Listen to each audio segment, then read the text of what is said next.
UP में खत्म हुई रार, सीएम और डिप्टी सीएम में क्या नहीं रही तकरार। अखिलेश यादव खटपट ढूंढ रहे हैं, अखिलेश योगी और केशव के बीच दरार तलाश रहे हैं। समाजवादी पार्टी चीफ को जवाब दिया केशव मौर्य ने। प्रधानमंत्री जी के नेतृत्व में देश, आदरणीय मुख्यमंत्री जी के नेतृत्व में प्रदेश सुरक्षित है, शक्तिशाली है। या देखो, केशव मौर्य के 14 शब्दों में बहुत बड़ा मैसेज है। प्रधानमंत्री के नेतृत्व में देश और मुख्यमंत्री के नेतृत्व में प्रदेश सुरक्षित है, शक्तिशाली है। केशव मौर्य ने जो कहा उसे रिवाइंड करके फिर सुनिए। प्रधानमंत्री जी के नेतृत्व में देश, आदरणीय मुख्यमंत्री जी के नेतृत्व में प्रदेश सुरक्षित है, शक्तिशाली है। प्रधानमंत्री जी के नेतृत्व। सवाल उत्तर प्रदेश का था। सवाल समाजवादी पार्टी पर पूछा गया था। केशव ने जवाब योगी आदित्यनाथ पर दिया। केशव ने सरेंडर किया या अखिलेश के लिए रास्ता बंद किया। वो अपनी समाजवादी पार्टी संभाले, भाजपा बहुत मजबूत है और अभी उनको 2047 तक मौका नहीं मिलने वाला। केशव की सुई अब तक 2017 और 2027 पर रुकी हुई थी।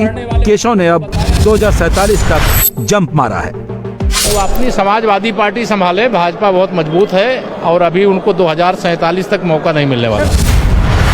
योगी आदित्यनाथ अलग लीग में खेल रहे हैं। यूपी के मुख्यमंत्री ने सपा को छोड़कर कांग्रेस पर अटैक शुरू किया है। अखिलेश नहीं बल्कि राहुल गांधी की पार्टी योगी की फायरिंग लाइन में आ गई है।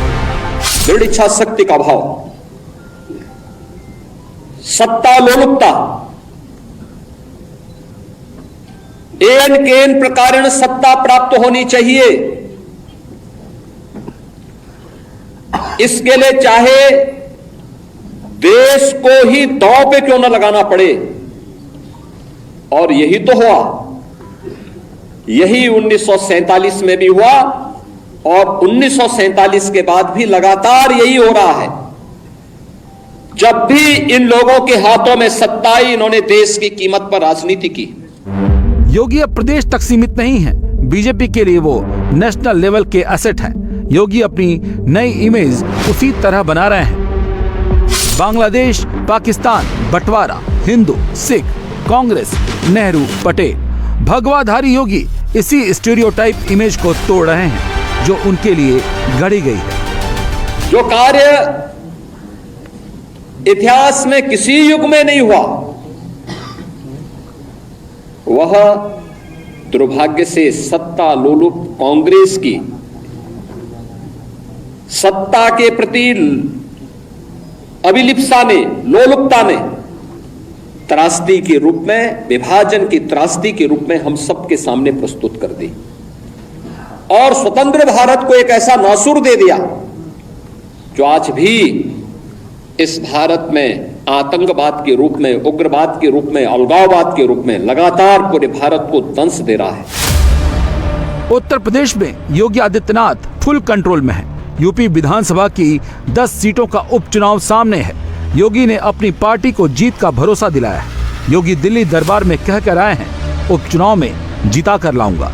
योगी के विरोधी योगी को रोकने के लिए पूरी ताकत लगा रहे हैं।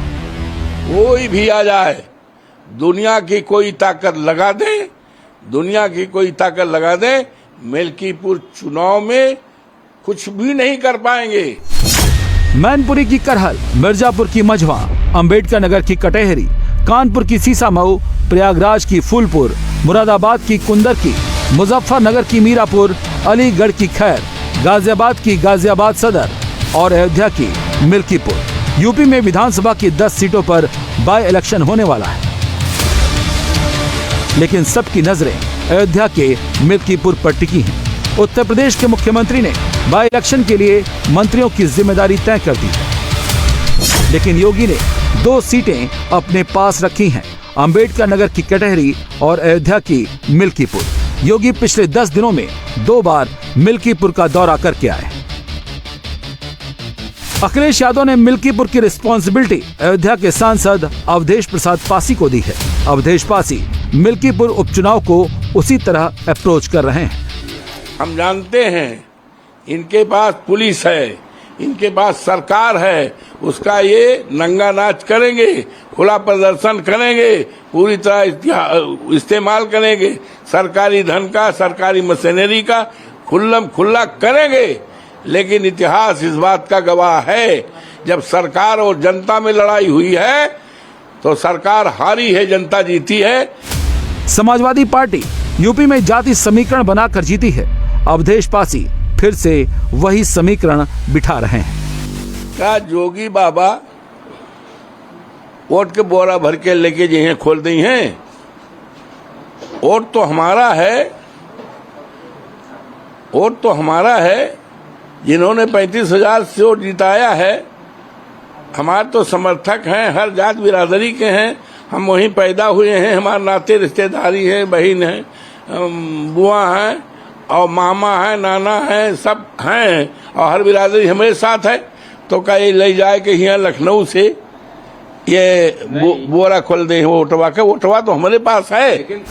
अखिलेश यादव ने अभी से कहना शुरू कर दिया है कि यूपी में यादव और मुस्लिम अधिकारी फील्ड पोस्टिंग से हटाए जा रहे हैं। विशेषकर उन जिलों में कोई भी यादव या कोई भी मुसलमान अधिकारी फील्ड पोस्टिंग पर नहीं लगाया जा रहा जहां उपचुनाव होने वाले हैं। अखिलेश ने जो बात सोशल मीडिया हैंडल पर लिखी, अवधेश पासी ने उसी बात को कैमरे पर कह दिया।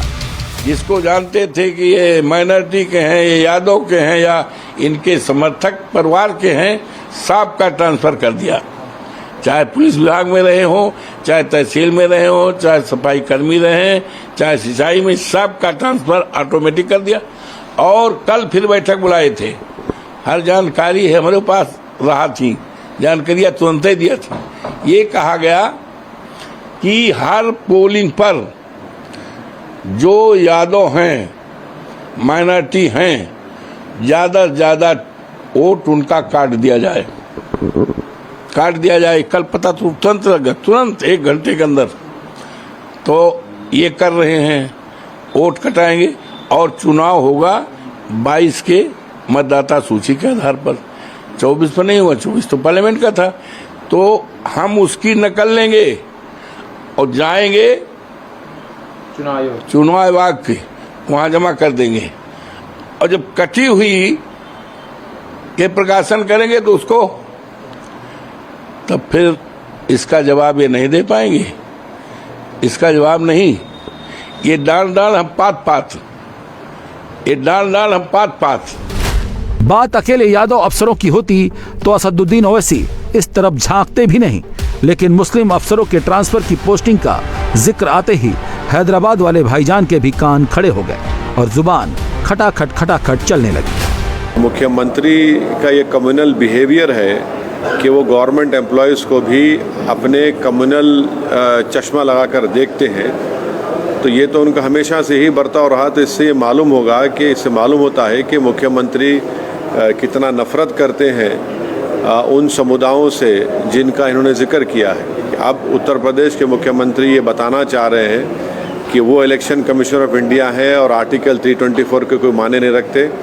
वो ये भी कह रहे हैं कि अब इलेक्शन फ्री एंड फेयर नहीं होगा, क्योंकि वो कोई पॉलिटिशियन, कोई मुख्यमंत्री, कोई प्रधानमंत्री इस बात को तय नहीं कर सकता कि कौन सा ऑफिसर रहेगा नहीं रहेगा, तो इलेक्शन कमीशन तय करेगा। उत्तर प्रदेश कोई मामूली सूबा नहीं है। देश की सियासत के लिए सबसे सेंसिटिव सूबा यही है। मुख्यमंत्री की कुर्सी पर बैठना यहाँ तलवार की धार पर चलने के बराबर होता है। उस यूपी को योगी आदित्यनाथ लगातार दूसरे टर्म में संभाल रहे हैं। योगी अभी जो भी कर रहे हैं वो यूपी की 10 सीटें जीतने के लिए कर रहे हैं। बांग्लादेश पर देश का कोई भी सीएम या डिप्टी सीएम नहीं बोल रहा, लेकिन योगी आदित्यनाथ खुलकर बोल रहे हैं। क्यों? बांग्लादेश के हिंदुओं का मुद्दा योगी के लिए कितना फायदेमंद है। 24 के लोकसभा चुनाव में धर्म पीछे रह गया, यूपी में जाति का इक्वेशन हावी हो गया। बांग्लादेशी हिंदुओं का जिक्र करके योगी धर्म को ऊपर ला रहे हैं। बाय इलेक्शन में कास्ट इक्वेशन को पीछे करने की कोशिश कर रहे हैं। हमारी कुछ कमजोरियों ने आक्रांताओं को देश के अंदर आक्रमण करने के लिए एक स्पेस दिया, और जो गलतियां इतिहास के उन काले अध्यायों में हम सबके सामने कैद है, क्या वही गलतियां चुनाव के समय राजनीतिक नेतृत्व देश के अंदर इस प्रकार की गलतियां राजनीतिक दलों के द्वारा नहीं की जाती हैं। ये जाति के नाम पर विभाजन की त्रासदी तक पहुंचाने की एक कथा वही है जो पहले जातीयता के नाम पर होता था, जातिवाद के नाम पर होता था।